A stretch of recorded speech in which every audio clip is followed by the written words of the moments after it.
భగవద్గీత శ్రీమద్భగవద్గీత. జై శ్రీకృష్ణ.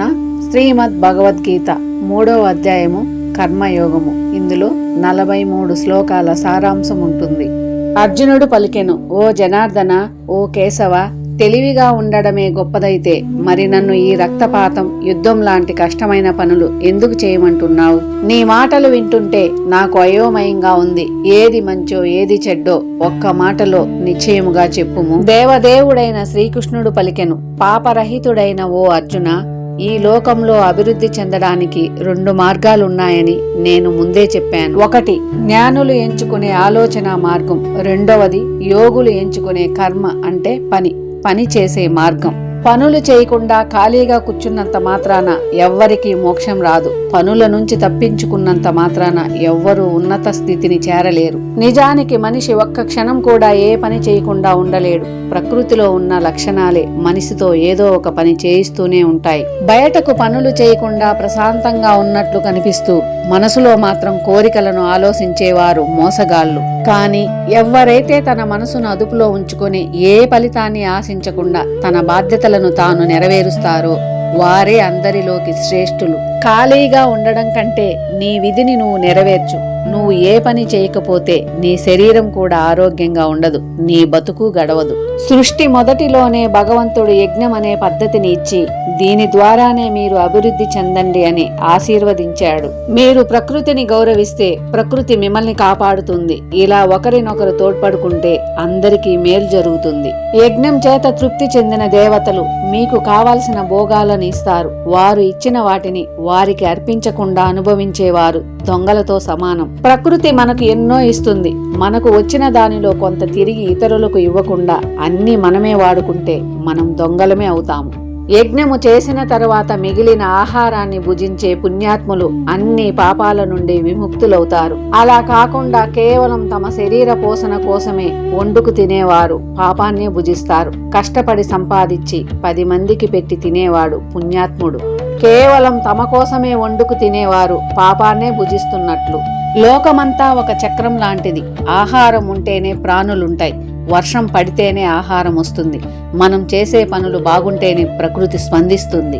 ఈ పనులన్నీ వేదాల నుంచి, వేదాలు ఆ పరమాత్మ నుంచి వచ్చాయి. అంటే దేవుడు ఎప్పుడు మంచి పనుల్లోనే తోడుంటాడు. ఓ అర్జున, ఈ విధముగా లోక చక్రాన్ని అనుసరించకుండా కేవలం తన ఇంద్రియ సుఖాల కోసమే బతికేవారి జీవితం నిరర్ధకం. కానీ తనలో తాను సంతోషంగా ఉంటూ ఆత్మతృప్తితో బతికే వారికి లోకంలో ఇక కొత్తగా చేయాల్సిన పని ఏదీ ఉండదు. వారికి పనులు చేయడం వల్ల వచ్చే ప్రయోజనం కానీ, చెయ్యకపోతే వచ్చే నష్టం కానీ ఉండదు. వారు ఎవరి మీద ఆధారపడి ఉండరు. కాబట్టి నువ్వు కూడా దేని మీద ఆశ పెట్టుకోకుండా నీ బాధ్యత నెరవేర్చు. అలా చేస్తేనే నువ్వు పరమాత్మను చేరుతావు. జనక మహారాజు వంటి వారు కూడా పనులు చేయడం ద్వారానే సిద్ధిని పొందారు. లోకానికి మంచి మార్గం చూపించడానికైనా నువ్వు నీ పని చెయ్యాలి. ఒక గొప్ప వ్యక్తి ఎలా నడుచుకుంటే లోకమంతా దాన్నే అనుసరిస్తుంది. అతడు దేనిని మంచిదని చెప్తే మిగిలిన వారు దాన్నే పాటిస్తారు. ఓ పార్థ, నా విషయమే తీసుకో. ఈ 3 లోకాల్లో నేను చేయవలసిన పని ఏదీ లేదు. నాకు దక్కనిది ఏదీ లేదు. అయినా నేను ఎప్పుడు పని చేస్తూనే ఉంటాను. ఓ పార్థ, ఒకవేళ నేను పని చేయడం మానేస్తే లోకమంతా నన్నే అనుసరించి బద్ధకస్తులైపోతారు.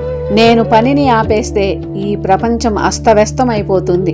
దానికి నేనే కారణమవుతాను. అజ్ఞానులు స్వార్థంతో పని చేస్తారు. కానీ జ్ఞాని అయిన వారు లోకానికి మంచి జరగాలనే తపనతో పని చేయాలి.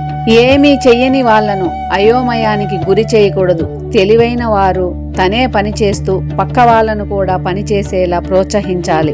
పనులన్నీ ప్రకృతి లక్షణాల వల్లే జరుగుతున్నాయి. కానీ మనిషి తన అహంకారంతో నేనే చేస్తున్నాను అని భ్రమపడతాడు. ఓ మహాబాహో, యథార్థం తెలిసిన వారు ఇవన్నీ నా స్వభావంలో ఉన్న గుణాల వల్లే జరుగుతున్నాయని తెలుసుకుని వాటిని అతుక్కుపోరు. తక్కువ తెలివి ఉన్నవాళ్లు ప్రకృతి మాయలో పడి పనులకు బానిసైపోతారు. వారిని చూసి జ్ఞానులు కలత చెందకూడదు. కావున ఓ అర్జున, నీ పనులన్నీ నాకు అర్పించు. ఎటువంటి అహంకారము మమకారము లేకుండా, మనసులో ఏ చింత లేకుండా యుద్ధం చెయ్యి. నా ఈ బోధనలను శ్రద్ధతో అనుసరించే మనుషులు కర్మబంధాల నుండి విముక్తులవుతారు. వీటిని నమ్మకుండా తప్పు పట్టే వాళ్ళు వివేకం లేని అజ్ఞానులు. వారు సర్వం నాశనం చేసుకుంటారు. ఎంతటి జ్ఞాని అయినా సరే తన పుట్టుకతో వచ్చిన స్వభావం ప్రకారమే నడుచుకుంటాడు. బలవంతంగా అణచివేస్తే ప్రయోజనం లేదు. ఇంద్రియాలకు కొన్ని ఇష్టాయిష్టాలు ఉంటాయి. వాటికి మనం లోబడకూడదు. అవి మన అభివృద్ధిని అడ్డుకునే శత్రువులు. వేరే వాళ్ళ పని చాలా బాగుందని అది చేయడం కంటే నీకు కేటాయించిన పని చిన్నదైనా అది చేయడమే మేలు. నీ ధర్మాన్ని నువ్వు పాటిస్తూ ప్రాణాలు వదిలినా అది ఉత్తమమైనదే. అర్జునుడు పలికెను, ఓ వృష్టి వంశ సంజాతుడా, పొగ మంటను కమ్మేసినట్లు, మాలిన్యం అద్దాన్ని కమ్మేసినట్లు ఈ కోరికలు మన తెలివితేటలను కమ్మేస్తాయి. మనిషికి ఇష్టం లేకపోయినా ఎవరో వెనక నుంచి తోస్తున్నట్లు తప్పులు పాపాలు ఎందుకు చేస్తారు? శ్రీకృష్ణ భగవానుడు పలికెను, ఓ అర్జున, దానికి కారణం కామము, అంతులేని కోరికలు మరియు కోపము. ఇవి రజోగుణం వల్ల వస్తాయి.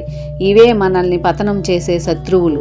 పొగ నిప్పుని ఎలా కప్పేస్తుందో, మురికి అద్దాన్ని ఎలా అడ్డుకుంటుందో, గర్భాశయం పిండాన్ని ఎలా మూసి ఉంచుతుందో, అలాగే ఈ కోరికలు మనిషి జ్ఞానాన్ని కప్పివేస్తాయి. జ్ఞానులకు కూడా నిత్య శత్రువు కోరిక. ఇది అగ్ని లాంటిది. ఎంత అనుభవించినా ఆరదు. ఇది మనిషిని విచక్షణను పూర్తిగా కప్పివేస్తుంది. ఇంద్రియాలు, మనసు, బుద్ధి ఈ కోరికలకు నివాసాలు. వీటి ద్వారానే ఇది జ్ఞానాన్ని కప్పివేసి మనిషిని భ్రమలో పడేస్తుంది. కాబట్టి భరత వంశీయులలో శ్రేష్ఠుడవైన ఓ అర్జున, మొదటగా ఈ ఇంద్రియాలను అదుపులో ఉంచుకో. జ్ఞానాన్ని, అనుభవపూర్వక వివేకాన్ని నాశనం చేసే ఈ పాపిష్టి కోరికలను చంపే. శరీరం కంటే ఇంద్రియాలు గొప్పవి. ఇంద్రియాల కంటే మనసు గొప్పది. మనసు కంటే బుద్ధి గొప్పది. బుద్ధి కంటే కూడా అతీతమైనది ఆత్మ. ఓ గొప్ప బాహువులు గల అర్జున, ఈ విధముగా బుద్ధి కంటే ఆత్మ గొప్పదని తెలుసుకొని బుద్ధి ద్వారా మనసును అదుపులో పెట్టుకో. అప్పుడు జయించడానికి వీలు పడనట్లు కనిపించే కోరిక అనే శత్రువుని సంహరించు. శ్రీమద్ భగవద్గీత 3వ అధ్యాయము కర్మయోగంలో 43 శ్లోకాల సారాంశం ఇది. ఇందులో ఏవైనా పొరపాట్లు ఉన్నా, ఉచ్చారణలో దోషాలు ఉన్నా పెద్ద మనసుతో మన్నించగలరని కోరుతున్నాను. సర్వం శ్రీ కృష్ణార్పణమస్తు.